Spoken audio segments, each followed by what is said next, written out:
اور آپ کے آقا و مولا نے ارشاد فرمایا قیامت کے دن میرے سب سے قریب وہ ہوگا جو کثرت سے میرے اوپر درود پڑھنے والا ہوگا۔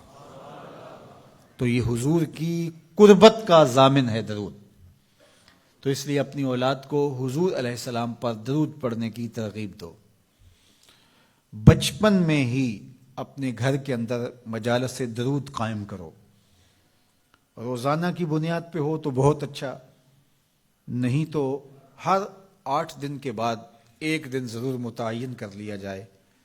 جمعۃ المبارک کے دن کثرت کے ساتھ درود پڑھنے کی ترغیب دی گئی ہے، اور فرمایا اس دن فرشتے حاضر ہوتے ہیں۔ تو حضرت ابو درداء رضی اللہ تعالی عنہ نے عرض کی، یا رسول اللہ صلی اللہ علیہ وسلم، آپ کی حیات طیبہ میں تو ٹھیک ہے، لیکن جب آپ انتقال کر جائیں تو کیا اس کے بعد بھی یہ عمل جاری رکھا جائے؟ ابن ماجہ میں یہ روایت موجود ہے۔ تو حضور علیہ السلام نے حضرت ابو درداء سے فرمایا، ہاں میرے وصال کے بعد بھی اس عمل کو جاری رکھنا، اور ساتھ ارشاد کیا کہ ان اللہ حرم علی الارض ان تاکل اجساد الانبیاء فنبی اللہ حی یرزق، اللہ نے مٹی پر حرام کر دیا ہے کہ وہ نبیوں کے جسموں کو کھائے، نبی قبروں میں زندہ ہوتے ہیں، ان کو رزق بھی دیا جاتا ہے۔ تو کہا کہ یہ میرے بعد بھی میرے اوپر درود کے سلسلے کو جاری رکھنا۔ تو ایک مومن تو درود کے ساتھ جڑا ہوا ہے، وہ تو درود کے بغیر دن گزار ہی نہیں سکتا، الگ سے نہ بھی پڑھے تو اس کو نماز کے اندر درود پڑھنا ہی ہوتا ہے۔ درود ابراہیمی تو نماز کا حصہ بنا دیا گیا، اور اس کو کثرت کے ساتھ درود پڑھنے کی ترغیب دی گئی۔ تو درود ایک ایسا وظیفہ ہے کہ جو اپنی زندگی میں جتنا زیادہ شامل کر سکتے ہو اتنا زیادہ شامل کر لو۔ ویسے بھی درود پڑھنے سے بچوں میں تقدس پیدا ہوتا ہے، بچے پاک دامن رہیں، عفت مآب رہیں، ان کی طبع میں تقدس رہے، آپ چاہتے ہیں، ہر ماں باپ چاہتا ہے۔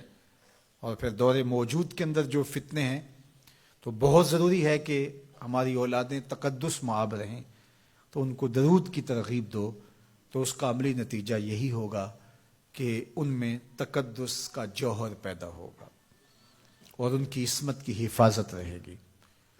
اور درود شریف پڑھنے والے بچے اور درود شریف نہ پڑھنے والے بچے دونوں کی عادات میں فرق ہوتا ہے۔ درود پڑھنے والوں کی طبع میں رقت، لطافت، نرمی، محبت، شفقت جیسے جذبات پیدا ہوتے ہیں۔ یہ درود شریف کا عملی نتیجہ ہے۔ بعض لوگوں کو شکایت ہوتی ہے کہ ہمارے بچے بڑے اکھڑ ہیں، بڑے تند مزاج ہیں، بڑے سخت گیر ہیں، تو اس کا علاج کیا ہے؟ تو اس کا علاج یہی ہے کہ ان کو درود کی تسبیح دو۔ درود اکڑ توڑ دیتا ہے، طبیعت کی تندی نکال دیتا ہے، طبائع کی تلخیاں ختم کر دیتا ہے، محمد عربی کے نام کی مٹھاس پیدا کر دیتا ہے۔ حضور کا نام شہد سے میٹھا ہے، دل آویز ہے، کھنڈ میں اتنی مٹھاس نہیں ہے، شکر اور گڑ میں اتنی مٹھاس نہیں ہے، شہد میں اتنی مٹھاس نہیں ہے، قند اور نبات میں اتنی مٹھاس نہیں ہے جتنی نام محمد میں رکھی گئی۔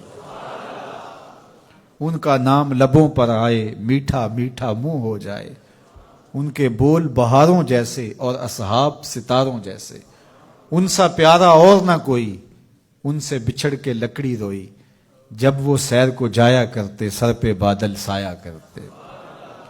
میرے شہر کے ایک پنجابی شاعر ہیں، انہوں نے تو قلم ہی توڑ دیا نا، تینوں سینے دی میں ٹھنڈ آکھاں، اگر آپ کا ذوق ہو تو، تینوں سینے دی میں ٹھنڈ آکھاں، شہد گلاب تے کھنڈ آکھاں، تینوں نبیاں دا میں لاڑا آکھاں، تیرے ہجر دے وچ میں ہاڑا آکھاں۔ تو ان کا نام ہی میٹھا ہے، دل آویز ہے۔ تو درود غصہ ختم کرتا ہے، طبیعت کی تلخی اور تندی مٹا دیتا ہے، اکھڑ پن ختم کرتا ہے۔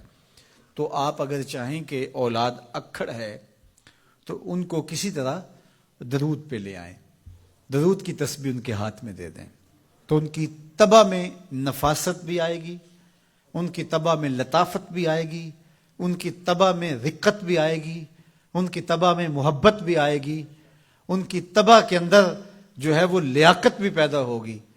درود پڑھنے والا بچہ ذہنی استعداد میں درود نہ پڑھنے والے بچے سے بہتر ہوتا ہے۔ یہ بھی آپ تجربہ کر کے دیکھ لیں، دو بچے برابر ذہنی استعداد رکھتے ہوں اور ان میں سے ایک بچہ درود پڑھتا ہو اور ایک درود نہ پڑھتا ہو تو درود پڑھنے والا بچہ آگے ہوگا۔ یہ درود کی برکتیں ہیں، یہ درود کی رحمتیں ہیں۔ تو درود کثرت سے پڑھنا اپنی اولاد کو سکھائیں گے۔ ہفتہ روزہ آپ محافل کا گھر میں انعقاد کر لیجئے اور اس میں صرف دروشی پڑھ لیجئے، تو انشاءاللہ اس سے آپ دیکھیں گے کہ اولاد کو اس کا فرق پڑتا ہے۔ یہ تربیت کا ایک آسان نسخہ ہے اور یہ وہ وظیفہ ہے جس سے تھکن نہیں ہوتی، یہ وہ وظیفہ ہے جس سے طبیعت میں تلخی نہیں آتی۔ کہتے ہیں وظیفہ میں نے پڑھا ہے تو وظیفہ پڑھتے پڑھتے میری طبیعت میں یہ ہو گیا ہے، وہ بات کہتے ہیں وظیفہ الٹ پڑ گیا ہے۔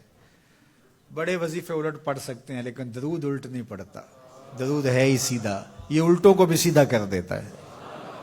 تو درود پڑھیں اور یہ منہ بھی میٹھا رکھے گا، یہ دل بھی ٹھنڈا رکھے گا، یہ دنیا بھی ٹھنڈی رکھے گا اور آخرت بھی ٹھنڈی کر دے گا۔ درود چراغ بھی ہے، درود کستوری بھی ہے، خوشبو بھی ہے، مہک بھی ہے، شہد بھی ہے، گلاب بھی ہے، کھنڈ بھی ہے اور سینے کی ٹھنڈ بھی ہے۔ تو درود اپنی طبع کے اندر اچھی طرح سے راسخ کر لیں اور اپنی اولادوں کی طبع میں اس کو راسخ کریں۔ اس سے